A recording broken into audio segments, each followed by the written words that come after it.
My name is Alyssa Grant. I'm 28, and I learned two things the Thursday before our lease deposit cleared. My boyfriend wanted space, the kind with other women in it, and that timing can rot from the inside without making a sound. We were at our taco place, the one with paper menus that curl at the edges, and a jukebox that only knows 3 songs from the 90s. We just put $500 down on the new unit. I had a folder in my tote with measurements, paint swatches, and a dream of where morning light would land across a wall I hadn't even touched yet. It felt like momentum you could hold in your hands. Cole set his forearms on the table the way people do when they're about to present a quarterly report. His voice went feathery serious. We need to talk. Those 4 words rearrange oxygen. I held mine. I think, he said, clearing his throat, we should open our relationship. He watched my face. But only on my side. You don't need anyone else. You're so complete. The jukebox clicked, searching for another old chorus. The salsa in its plastic cup looked suddenly medicinal. I told him very calmly, sounds fair. His eyebrows shot up, then fell into a slow, relieved smile. See? This is why I love you. You're secure, mature. He was already dressed up. Shirt I hadn't seen before, hair styled with intention. I could smell sandalwood that wasn't ours. I glanced at the folder in my bag, at the little strips of eggshell white and soft gray I'd cut last night in bed while he watched videos on his phone. Tonight? I asked. He twirled his keys with a half apology, half flourish. There's this woman at yoga, Tessa. We've been talking, platonically, until now. This just gives us permission. Permission, I repeated, like learning a new word in a second language. On the walk home, he talked about growth and authenticity, the way people talk when they've already made a decision and are curating your reaction for their memory. I nodded in the appropriate places. By the time we reached the building, I had moved past the explosion and into the dust cloud where shapes reappear. Inside the apartment, he checked his reflection in the microwave door. You're not mad? I'm listening, I said. You said you wanted this. He kissed the air near my cheek. You're the best. He left a minute later, the door closing with a hush like a stage curtain. The second the latch clicked, I let my hands move. First, I called the landlord. Hi, Mr. Hoffman. Quick question. Cole isn't on the lease, right? Nope, he said. Just you. So if he decides he doesn't live here anymore, he's your guest, Mr. Hoffman said gently. Keep me in the loop. I will. Next, I opened my laptop and pulled up our accounts. We split things, in theory. In practice, I'd been on autopilot. His phone on my plan, his car insurance nested in my policy for convenience, utilities on autopay in my checking, my streaming services with him as a profile that kept recommending true crime shows I never watched, 2 months of utilities he hadn't paid me back for, 3 months of groceries trending upward with his protein powders and specialty teas. I made a list. I didn't cancel anything yet. I just looked at the map of where my money went when I wasn't looking. At 1:58 a.m., the door clicked. Cole hummed something reverent and aimless. I pretended to sleep because, truthfully, I was praying for the kind of silence that lets you think in straight lines. Tuesday morning, he glowed. Tessa is so spiritual, he said, pouring coffee into my mug. She understands my need for growth. This is going to make us stronger. You're not jealous? He added, testing the air. Why would I be? This was your decision. I took the mug back. He looked offended for a second, like I'd failed at a script he'd handed me. By noon, a text. Babe, can you cash at me $200? Nails and a little something for tonight. I typed. I figured since you're exploring independence, you'd want to handle your dating expenses. 10 minutes passed. You're being petty. How? I'm just adjusting to your unilateral decision. That night, he messaged again from the living room. Why is my Netflix not working? I changed the password for everything with my name on it. I'm reconsidering who has access to my accounts. He stalked into the kitchen. We share everything. You use my accounts, I said evenly. There's a difference. He stared at me like I'd spoken a taboo. What's your problem? No problem, I said, rinse calm. You wanted to open things up. I'm opening things up. This isn't what I meant. What did you mean? I asked, genuinely curious. That I could see other people, but our life stays the same. So you date other women while I fund your entertainment and logistics. I didn't raise my voice. The sentence sat there. He hated that it didn't wobble. He grabbed his bag. I'm going to Tessa's. At least she appreciates growth. Have fun, I said, and even I was surprised at how much I meant it. If a door wants to leave its hinges, you don't beg the screws. Wednesday, I took a personal day.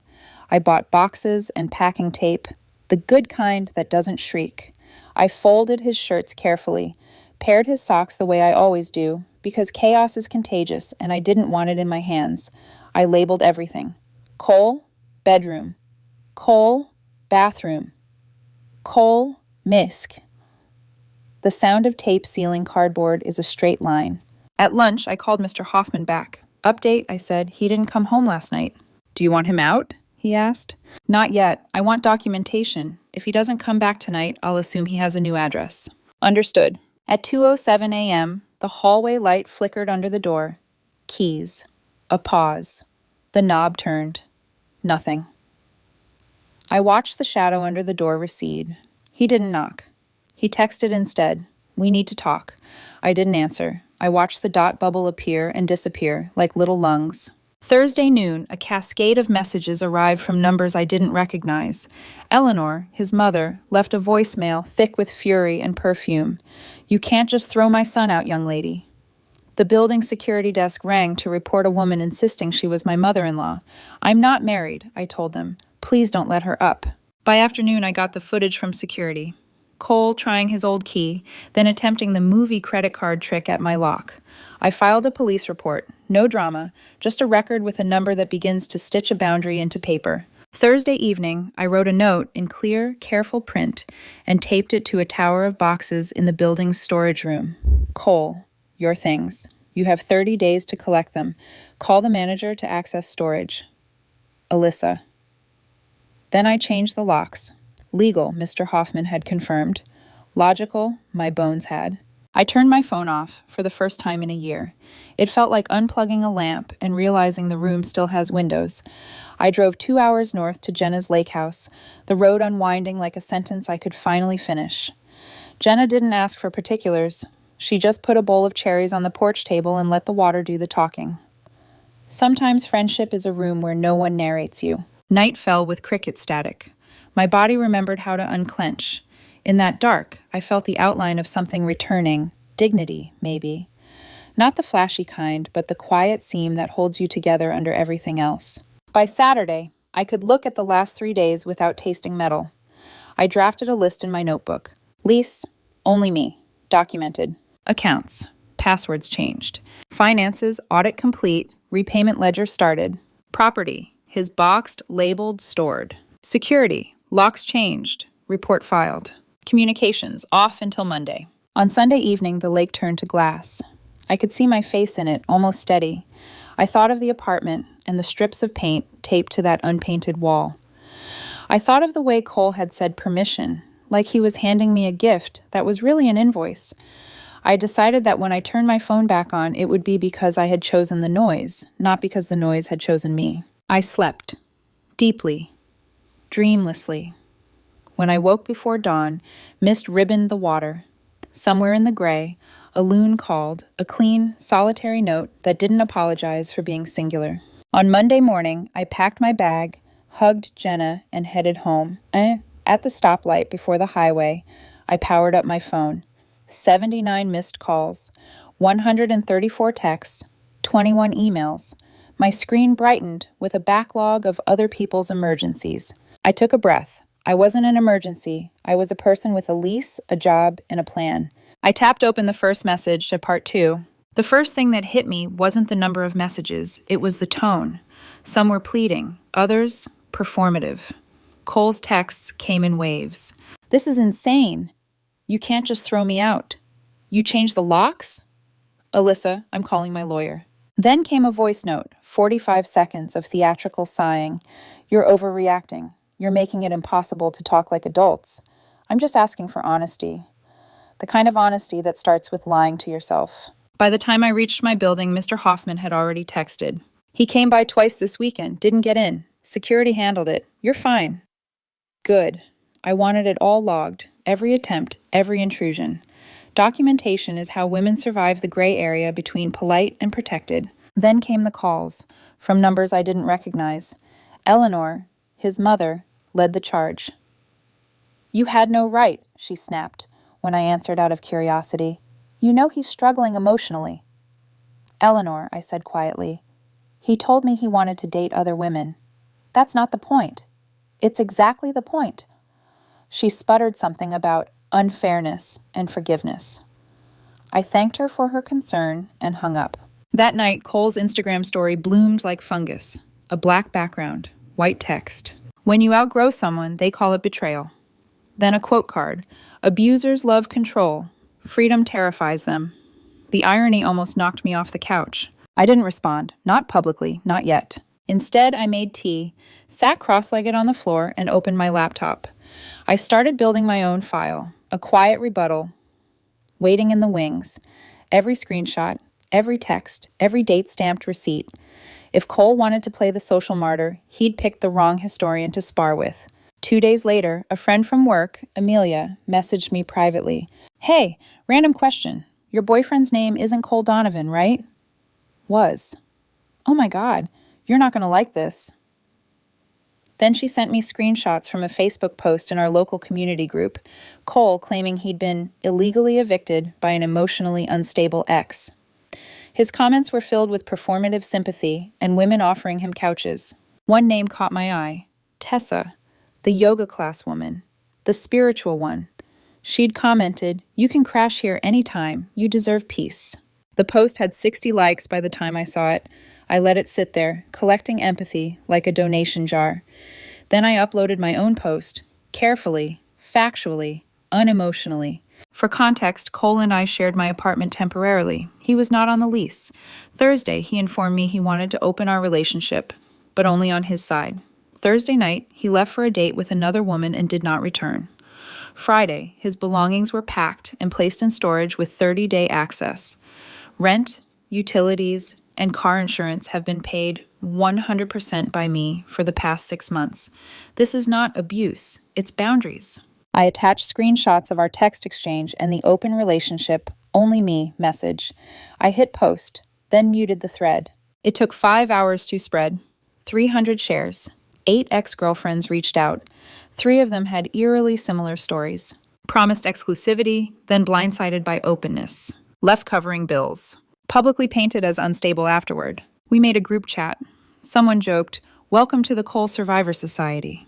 The name stuck. Friday morning, I woke to an email from Tessa. "Hey, Alyssa, I didn't realize what was going on when he told me about you. He said you were toxic and wouldn't let him leave. I'm so sorry. He's been sleeping on my couch, but not anymore." She attached screenshots, him hitting on her and another woman named Kayla on the same night. I forwarded the email to myself and saved it in my receipts folder. That evening, Mr. Hoffman called again. Caught him on camera trying his old key, he said. "Do you want to press charges?" I watched the footage, Cole jamming a credit card into my lock like a bad movie thief, then running when security arrived. "No," I said, "not yet. Just note it." By Saturday, my building's group chat was buzzing with whispers. Apparently, Cole had started staying with Kayla, a girl he'd met on Tinder 3 days ago. "Poor woman," someone typed. "Can't save people who mistake chaos for chemistry," I wrote back. Sunday afternoon, an unknown number texted me.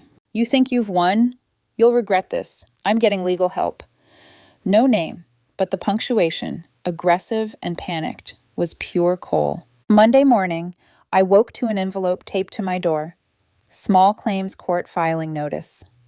He was suing me for illegal eviction and emotional distress. I laughed so hard I spilled my coffee. By noon, I was in my friend Naomi's office. She's a lawyer who moonlights as a human lie detector. She read the filing aloud, squinting. $10,000 for emotional distress and 3 months living expenses, she said. Adorable. Was he ever on the lease? Nope. Did he pay rent? Not a cent.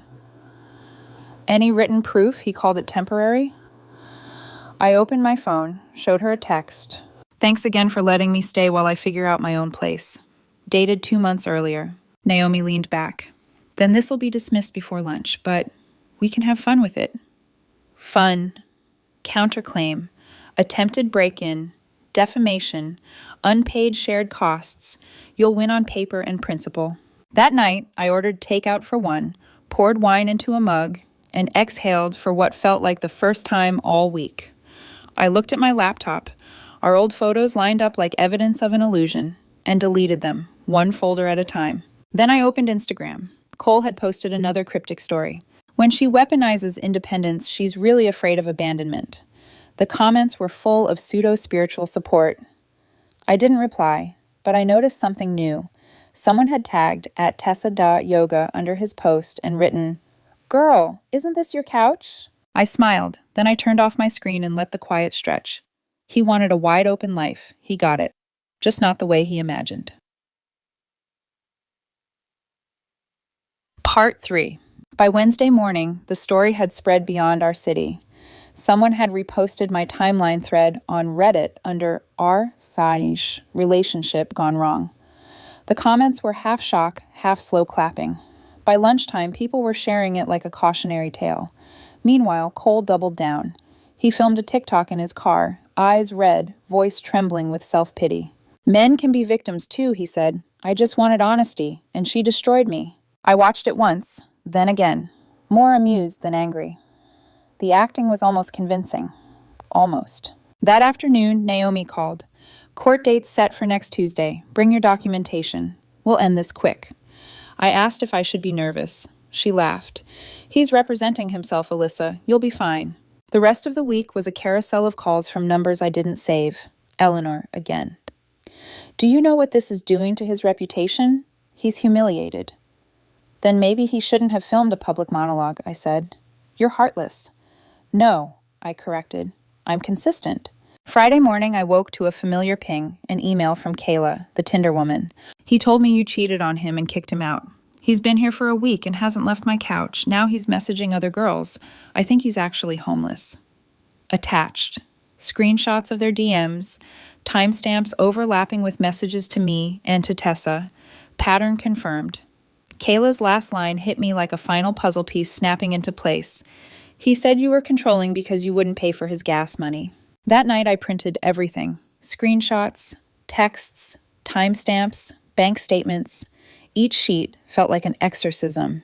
Paper doesn't lie, even when people do. Tuesday morning, the courthouse smelled like old carpet and cheap coffee. I sat beside Naomi at the long wooden bench, a folder of receipts balanced on my lap. Cole entered wearing a suit that looked borrowed, creased shoulders, shiny knees. Eleanor was behind him, clutching tissues like a weapon. When our case was called, he strode up, trying for composure. "Your Honor," he began, "I was illegally evicted from a residence I shared with my partner of 3 years." The judge, a woman in her 50s with the patience of a saint, raised one eyebrow. "You were on the lease?"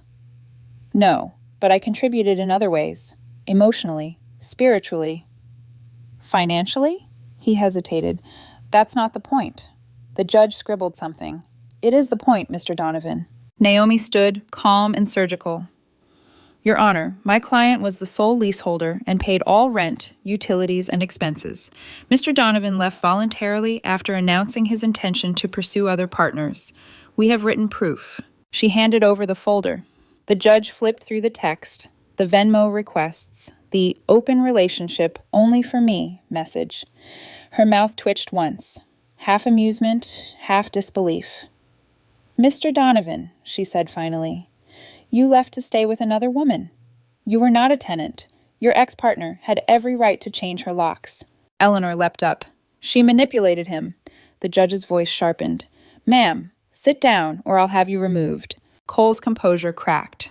"She's trying to ruin my life." "I'm not trying," I said quietly. "You're doing that yourself." The courtroom chuckled. Even the clerk smiled before catching himself. The judge sighed, pinching the bridge of her nose. "Your claim for illegal eviction and emotional distress is dismissed with prejudice. Ms. Grant's counterclaim is granted." Naomi slid another document forward. $500 for the attempted break-in, $1,000 for defamation, $4,200 for unpaid utilities and insurance. Cole paled.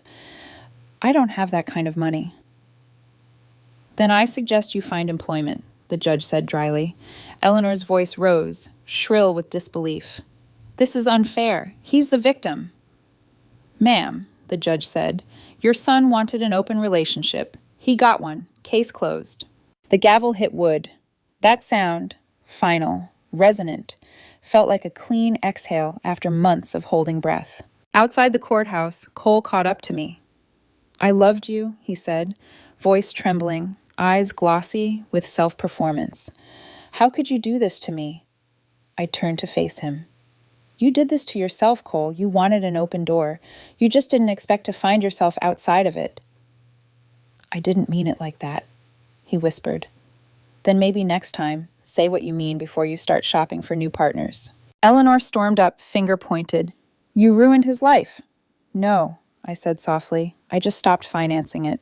Naomi appeared behind me, like quiet reinforcement. "We're done here," she said. We walked toward the parking lot. I didn't look back. I didn't need to. That evening, I sat in my apartment. The same walls, the same furniture, but everything felt lighter. I ordered takeout again, this time without guilt, and watched the city glow through my window. For the first time in weeks, the quiet wasn't heavy. It was peace. Part 4. By the following week, it was like watching a storm finally run out of thunder. Cole's online tantrum fizzled once people saw the court ruling posted in the public record. Tessa and Kayla each made their own posts, short, clear, mortifying for him. When someone calls every woman an abuser, maybe look for the common denominator. He tried to clap back, but no one bit. The sympathy well had gone dry. Meanwhile, the Cole Survivor Society chat kept buzzing. Tessa joined, then Kayla.